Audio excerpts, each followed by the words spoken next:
Italia. Italia, thou art fallen, though with sheen of battle spears thy clamorous armies stride from the North Alps to the Sicilian tide. Aye, fallen, though the nations hail thee queen, because rich gold in every town is seen, and on thy sapphire lake in tossing pride of wind-filled vans thy myriad galleys ride, beneath one flag of red and white and green. O fair and strong, O strong and fair in vain! Look southward where Rome's desecrated town lies mourning for her God-anointed king. Look heavenward, shall God allow this thing? Nay, but some flame-girt Raphael shall come down and smite the spoiler with the sword of pain. A vision. Two crowned kings, and one that stood alone, with no green weight of laurels round his head, but with sad eyes, as one uncomforted, and wearied with man's never-ceasing moan, for sins no bleating victim can atone, and sweet long lips with tears and kisses fed. Girt was he in a garment black and red, and at his feet I marked a broken stone, which sent up lilies, dove-like, to his knees. Now at their sight, my heart being lit with flame, I cried to Beatrice, "Who are these?" And she made answer, knowing well each name. Aeschylus first, the second Sophocles, and last, wide stream of tears, Euripides. Chanson.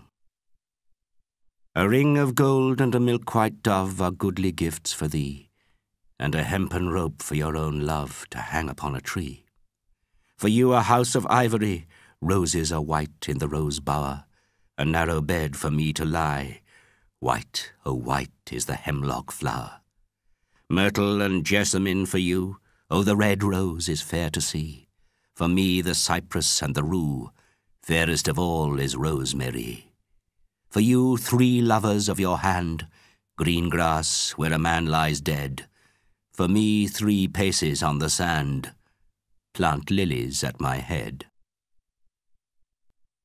Athanasia. To that gaunt house of art which lacks for naught of all the great things men have saved from time, the withered body of a girl was brought, dead ere the world's glad youth had touched its prime, and seen by lonely Arabs lying hid in the dim womb of some black pyramid. But when they had unloosed the linen band which swathed the Egyptian's body, lo, was found, closed in the wasted hollow of her hand, a little seed, which, sown in English ground, did wondrous snow of starry blossoms bear, and spread rich odours through our springtide air. With such strange arts this flower did allure, that all forgotten was the asphodel, and the brown bee, the lily's paramour, forsook the cup where he was wont to dwell, for not a thing of earth it seemed to be, but stolen from some heavenly Arcady.